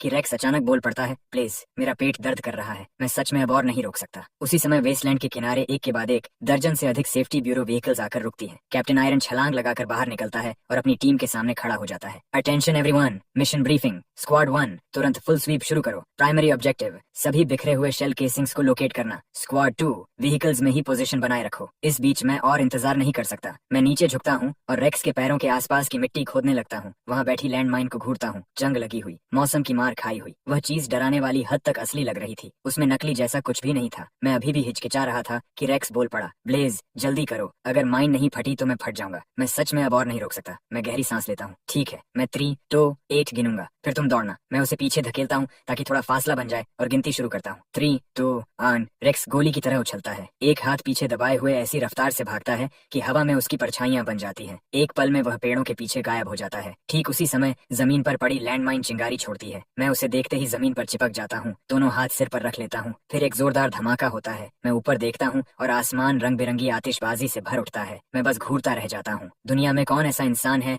जो लैंडमाइन के आकार की फायरवर्क बनाता है? लेकिन फिर मुझे समझ आता है कि सिस्टम ने इसकी कीमत केवल 1000 यूएन क्यों बताई थी। चैट पूरी तरह पागल हो जाती है। हाँ हाँ हाँ, तो रेक्स 3 घंटे से जिस चीज से डरा हुआ था वह सिर्फ फायरवर्क डिकॉय निकली। लेकिन सच कहूँ तो ये चीज बनाई किसने थी? ये वाकई डरावनी लगती है। मुझे ये डिजाइन याद है। सालों पहले एक पुरानी फायरवर्क्स वर्कशॉप ने इसे बनाया था, लेकिन ज्यादा समय तक मार्केट में नहीं रही। इसे हटा दिया गया था क्योंकि यह असली लैंडमाइन जैसी बहुत ज्यादा दिखती थी। मेरी नजर कैप्टन आयरन की टीम के हाथों में पकड़े बर्लप सैक्स पर जाती है। वे पूरी तरह भरे हुए थे। मैं दांत भींचता हूँ, अपना आधा भरा ग्रेनेड्स वाला सैक उठाता हूँ और वही परिचित इशारा करते हुए हाथ बढ़ाता हूँ। कैप्टन आयरन की आंख फड़कती है। वह जानता है कि आज का मामला उसने बिल्कुल साफ तरीके से नहीं संभाला। वह तुरंत अपने बगल वाले ऑफिसर को मिलिट्री जोन रिवॉर्ड पॉलिसी के अनुसार 10,000 यूएन देने का आदेश देता है। सेफ्टी ब्यूरो के ऑफिसर्स मुझे पैसे गिनते हुए देखते हैं और उनकी भावनाएं बेहद जटिल हो जाती हैं। आखिर यह हो क्या रहा है? ये आदमी हर दिन हमारे ब्यूरो से 10,000 यूएन लेकर जाता है। क्या यह हमारे पेरोल पर है या डेली कॉन्ट्रैक्ट वर्कर है? भीड़ की सामूहिक निराशा के बीच में मुड़ता हूँ और पैसे रेक्स के हाथ में रख देता हूँ। फिर कैप्टन आयरन की ओर मुस्कुराता हूँ। कैप्टन, मेहनत के लिए धन्यवाद, हम अब चलते हैं। लेकिन चलते शब्द पूरा भी नहीं निकलता कि मैं अचानक जम जाता हूँ और सामने घूरने लगता हूँ। सिर्फ 10,000? हमारी बातचीत के दौरान ही बाकी कंटेस्टेंट्स और पूरा स्कैवेंजर आर्मी वहाँ पहुंच चुका था। पूरा दृश्य अचानक अराजकता में बदल जाता है। कैप्टन आयरन लोगों की बाढ़ को अपनी ओर आते देखता है और वहीं एक शेल केसिंग पर बैठ जाता है। वह पूरी तरह खो चुका था। उसे समझ नहीं आ रहा था कि इतने सारे लोग आखिर आए कहाँ से। यह खबर लीक किसने की? सच कहूँ तो मैं भी थोड़ा डरा हुआ था, लेकिन मेरी जिज्ञासा अपने चरम पर पहुंच चुकी थी क्योंकि मेरा टारगेट ठीक सामने मौजूद था। मैं जबड़ा भींचता हूँ, अपनी रेक और शवल को कसकर पकड़ता हूँ और रेक्स अपना बर्लप सैक कंधे पर डाल लेता है। बड़ा काम आने वाला है। पीछे देखे बिना मैं सीधे दूर दिखाई दे रहे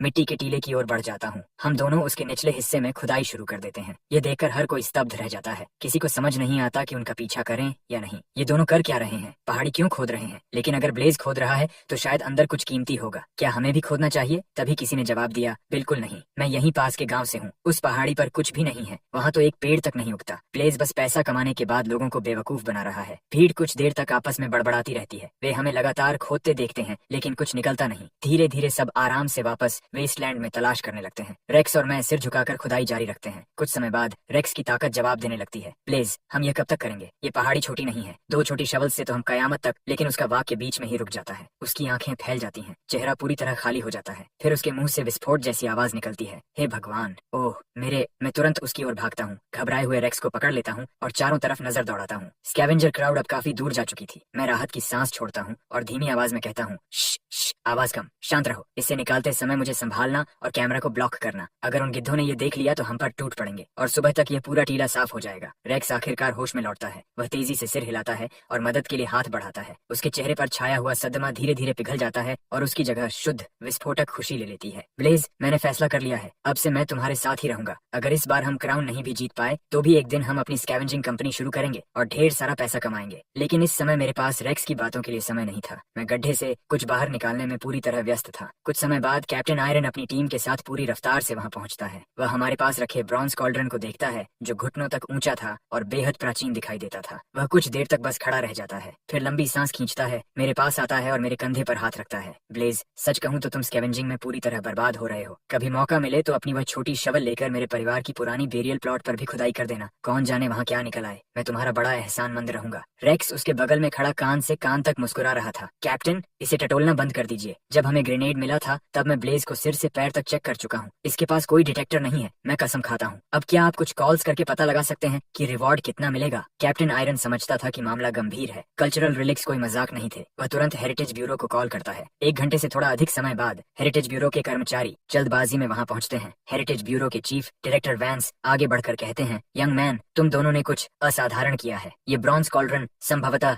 वॉरिंग स्टेट्स पीरियड का है। इसकी कीमत का अनुमान लगाना भी मुश्किल है। मैं अभी रिपोर्ट फाइल कर रहा हूँ ताकि तुम्हें रिवॉर्ड मिल सके, कम से कम 6 फिगर्स। ये सुनते ही रेक्स और मैं खुशी से लगभग लगभग पागल हो जाते हैं। लेकिन उससे भी महत्वपूर्ण बात यह थी कि ब्रॉन्ज कॉल्ड्रन निकल आने के बाद भी पूरे माउंट के ऊपर चमक रही लाल रोशनी जरा भी नहीं बदली थी। इसका मतलब साफ था, अंदर छिपी चीज सिर्फ ब्रॉन्ज कॉल्ड्रन तक सीमित नहीं थी। जब बाकी लोग कॉल्ड्रन को ले जाने में व्यस्त थे, मैं अपनी शवल उठाता हूँ और माउंट के पीछे की ओर चला जाता हूँ। यह देखकर सब लोग जम जाते हैं। हेरिटेज ब्यूरो के कर्मचारी आपस में बहस करने लगते हैं। क्या इसका दिमाग खराब हो गया है? ये पहले ही एक रेलिक निकाल चुका है, वह अपने आप में चमत्कार है। अब यह फिर खुदाई क्यों कर रहा है? बिल्कुल, ये कल्चरल रेलिक्स हैं, कोई जंगली सब्जियां नहीं कि हर जगह उग रही हों। लेकिन कैप्टन आयरन गहरी सोच में डूबा हुआ था। वह डायरेक्टर वैंस की ओर मुड़कर पूछता है, आपको नहीं लगता कि नीचे कोई एंशिएंट टूम्ब हो सकता है? डायरेक्टर वैंस तुरंत सिर हिलाता है, असंभव। हमारी डिटेक्शन टीम ने पूरे माउंट का सर्वे किया है, एक भी रीडिंग नहीं मिली। यहाँ कोई टूम्ब नहीं है। वह यह बात पूरे आत्मविश्वास के साथ कहता है। आखिर वे लोग वहाँ पहुँचते ही स्टैंडर्ड प्रोसीजर के अनुसार पूरे क्षेत्र की जांच कर चुके थे और उन्हें कुछ नहीं मिला था। हेरिटेज ब्यूरो की टीम कॉल्ड्रन को लेकर रवाना हो जाती है, लेकिन कैप्टन आयरन जाने की जल्दी नहीं दिखाता। उसे कुछ गड़बड़ महसूस हो रही थी। उसके मन में लगातार यह भावना उठ रही थी कि मामला अभी खत्म नहीं हुआ। लेकिन उसकी हैरानी की बात यह थी कि लंबे समय तक कुछ भी नहीं हुआ। धीरे धीरे कैप्टन आयरन को लगने लगा कि शायद उसने गलत अंदाजा लगाया था। वह अपनी टीम को इकट्ठा करके वापस निकलने ही वाला था कि अचानक रेक्स चिल्ला उठता है। कैप्टन आयरन तुरंत अपनी टीम के साथ दौड़ता हुआ वहाँ पहुँचता है। सचमुच वहाँ कुछ था। इस बिंदु पर उसके मन में केवल सम्मान ही बचा था। कैप्टन आयरन फिर से फोन निकालता है और हेरिटेज ब्यूरो को दोबारा कॉल करता है। हेरिटेज ब्यूरो की व्हीकल जो अभी अभी गई थी तुरंत वापस मुड़ जाती है। कैप्टन आयरन मुस्कुराते हुए उनका स्वागत करता है। चेस्ट अभी तक खोला नहीं गया है, और हाँ, सेफ्टी ब्यूरो को भी रिवॉर्ड में हिस्सा मिलना चाहिए। हमने तुम्हें 2 बार बुलाया है, कहीं ऐसा तो नहीं कि तुम हमें कुछ भी न दो?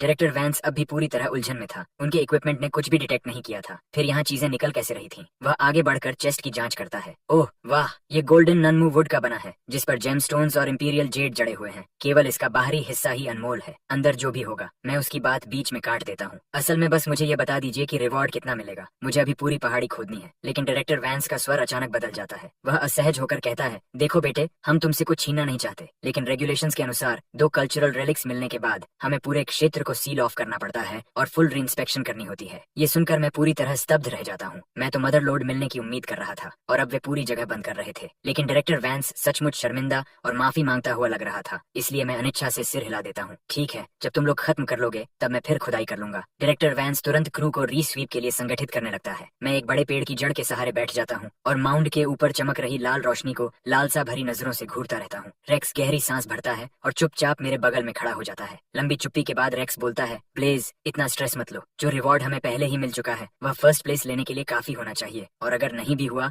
तो हम बैटलफील्ड स्वीप करते रहेंगे। थोड़ा थोड़ा जोड़कर भी बहुत हो जाएगा। लेकिन मैं उसे कोई जवाब नहीं देता। मैं धीरे धीरे खड़ा होता हूँ और माउंट की तरफ घूरने लगता हूँ। मेरे चेहरे का भाव बदलने लगता है, क्योंकि माउंट के ऊपर चमक रही लाल रोशनी अब मेरी आंखों के सामने साफ साफ हिल रही थी। और कुछ ही पलों में वह खिसकते खिसकते सीधे उस पेड़ तक पहुंच जाती है जिसके नीचे हम बैठे हुए थे। एक मिनट, क्या सिस्टम सच में इतना एडवांस्ड है? क्या जमीन के नीचे दबे रेलिक्स खुद चल सकते हैं, या फिर नीचे कोई जीवित चीज है, कोई बीस्ट? जैसे ही यह विचार मेरे दिमाग में आता है, मैं तुरंत रेक्स को इशारा करता हूँ, रेक्स, अपना गियर उठाओ अभी। मैं अपनी शवल झपट कर उठाता हूँ और पेड़ की जड़ के पास पूरी ताकत से जमीन में घुसा देता हूँ। रेक्स को समझने में बस 1 सेकंड लगता है। वह भी अपनी शवल उठाकर खुदाई शुरू कर देता है। उधर डायरेक्टर वैंस और उसकी टीम जो रीस्वीप कर रही थी पीछे मुड़कर देखती है और हमें पेड़ की जड़ों पर पूरी तरह टूट पड़ते हुए पाती है। सब रुक जाते हैं और घूरने लगते हैं। ये क्या कर रहे हैं? क्या ये रेलिक्स तक पहुंचने के लिए टनल बना रहे हैं? कम से कम थोड़ा छिपकर तो करो। कौन इतनी खुलेआम खुदाई करता है? लेकिन केवल कैप्टन आयरन ही था जो हाथ बांधे खड़ा था और उसके चेहरे पर चौड़ी मुस्कान थी। बिल्कुल यही चीज सेफ्टी ब्यूरो के साथ पहले हो चुकी थी। अब उसे पूरा यकीन था कि माउंट के नीचे कुछ नहीं है, रेलिक्स पेड़ के नीचे हैं। अनुभव से मिली हुई कठिन सीख। वह मुस्कुराते हुए डायरेक्टर वैंस की तरफ मुड़ता है। डायरेक्टर, कभी कभी चीजों को जैसा है वैसा स्वीकार करना पड़ता है। अगर शर्मिंदा नहीं होना चाहते तो अपने लोगों को उस पेड़ के पास भेजिए और खुदाई शुरू करवाइए। शायद अभी भी क्रेडिट मिल जाए। मैं बस इतना ही कहूंगा, बाकी खुद सोच लीजिए। कैप्टन आयरन ऐसा मुस्कुराता है जैसे उसे पहले से पता हो कि इसका अंत कैसे होने वाला है। फिर आराम से पेड़ की ओर चल देता है। वह नीचे ब्लेज को खुदाई करते हुए देखता है। बुरा नहीं, जड़ें पूरी तरह उलझी हुई हैं, काम धीरे चल रहा है, लेकिन कम से कम सिस्टम की लाल चमक इसी जगह पर टिक गई है और तब से हिली तक नहीं। इसका मतलब नीचे कुछ न कुछ जरूर है। चैट में इस समय लोग पूरी तरह बेकाबू हो चुके थे।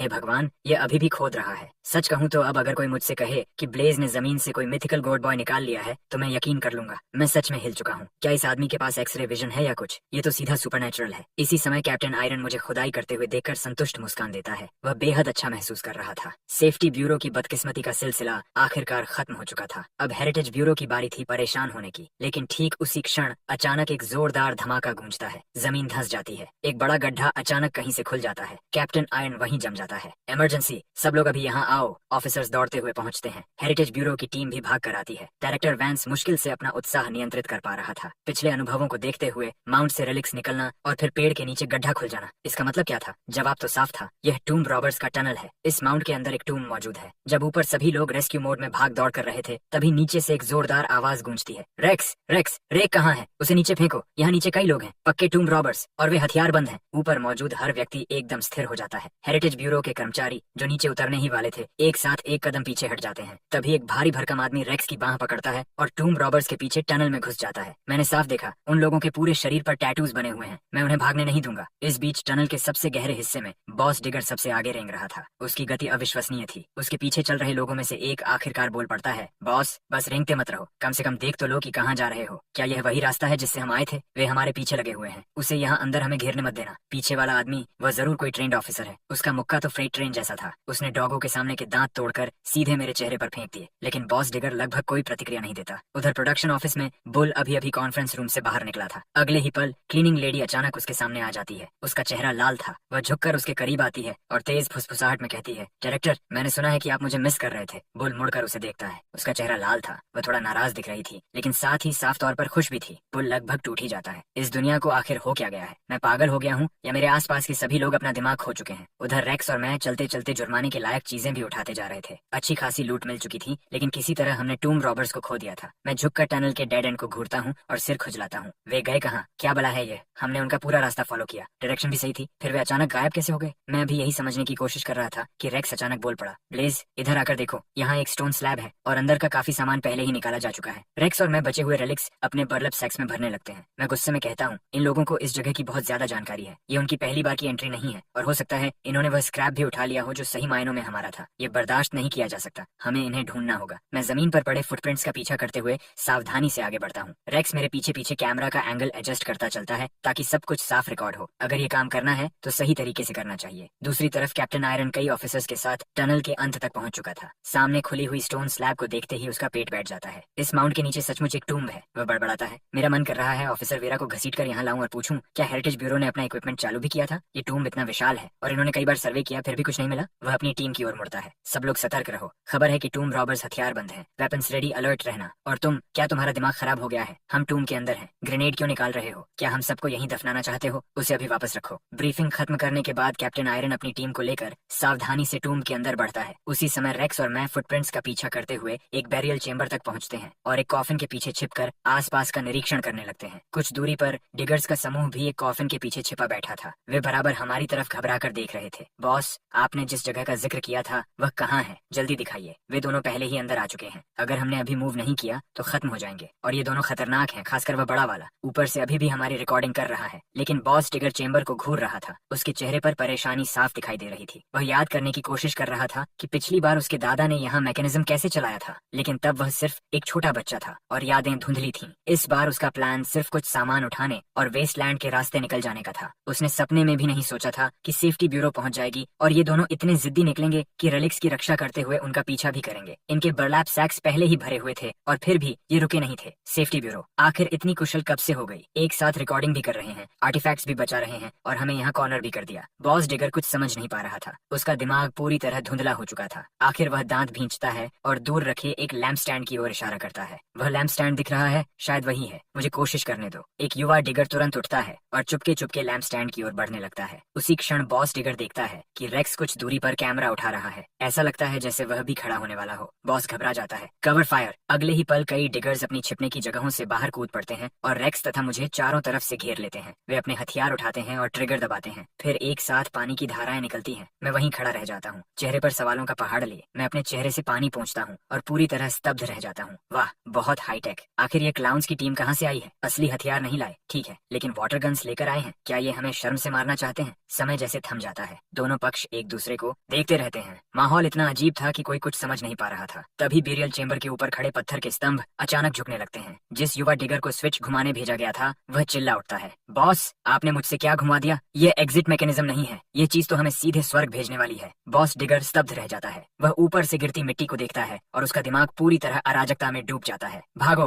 पहले कवर ढूंढो। उधर एक स्टोन प्लेटफॉर्म है, उसके नीचे जाओ। ये सुनते ही हर कोई चारों तरफ देखने लगता है। वाकई वहाँ कमर तक ऊंचा एक पत्थर का मंच था जिसके नीचे खाली जगह बनी हुई थी और उसमें कई लोग आराम से छिप सकते थे। हालात को देखते हुए छिपने के अलावा कोई विकल्प नहीं था। सभी डिगर्स जल्दी जल्दी उस पत्थर के मंच के नीचे घुस गए और सहज रूप से जितना हो सके पीछे सरक गए। जब सब अपनी अपनी जगह पर बैठ गए तो पत्थर की उस उस स्लैब के नीचे का माहौल बेहद अजीब होने लगा। एक सेकंड पहले तक दोनों पक्ष एक दूसरे का गला पकड़ने को तैयार थे और अगले ही पल सब पुराने दोस्तों की तरह एक साथ ठूंसे हुए बैठे थे। ऊपर देखो तो किसी का चेहरा दिखता था, नीचे देखो तो किसी और का। ऐसे में माहौल अजीब ना हो तो और क्या हो। बस एक अच्छी बात थी कि यह कोई रहने की जगह नहीं बल्कि एक टूम था, नहीं तो इतने लोग मिलकर नीचे पूरा मेंशन भी बना सकते थे। वातावरण तनावपूर्ण और विचित्र था। मैंने सिर खुजलाया और सबसे पहले चुप्पी तोड़ी। देखो, गलत मत समझना, हम सेफ्टी ब्यूरो से नहीं हैं, हम तो बस स्कैवेंजर्स हैं। हाँ, बाहर ब्यूरो के बहुत सारे ऑफिसर्स हैं, इसलिए तुम्हारे लिए भागना शायद संभव नहीं है। हम तुम्हारे पीछे इसलिए आए क्योंकि हमें गवाह चाहिए। जो कुछ भी हमने उठाया है वह स्क्रैप है, तुम सबने यह देखा है ना? सभी डिगर्स एक साथ रेक्स की बर्लैप सैक की तरफ देखने लगे। वह पूरी तरह भरी हुई थी और उसके अंदर रखे एंशिएंट वेसल्स की टकराने की खनखनाहट हवा में गूंज रही थी। सबने कठिनाई से लार निकली। उन्हें चुप देखकर मुझे अधीरता होने लगी। देखो, जब ब्यूरो आएगा और पूछेगा कि तुम लोग क्या कर रहे थे, तो कहना कि टूम रॉबरी कर रहे थे। अगर वे पूछें कि हम क्या कर रहे थे, तो कहना कि हम स्कैवेंजिंग कर रहे थे, सीधी बात। और अगर पूछें कि हमारी बर्लैप सैक्स में रखा सामान कहाँ से आया, तो कहना कि हमने खुद उठाया है। समझ गए? डिगर्स खाली निगाहों से मुझे देखते रहे और फिर सिर हिला दिया। उनमें से एक आदमी दर्द भरे चेहरे के साथ बोला, मेरे पास एक और आइडिया है। अगर हम कहें कि टूम गिरने वाली थी और तुम दोनों ने आगे बढ़कर रेलिक्स बचा लिए, तो सेफ्टी ब्यूरो के पास कहने को कुछ नहीं होगा। शायद वे तुम्हारी तारीफ भी करें, लेकिन बदले में तुम्हें हमारी भी मदद करनी होगी। हम सब पहली बार पकड़े गए हैं,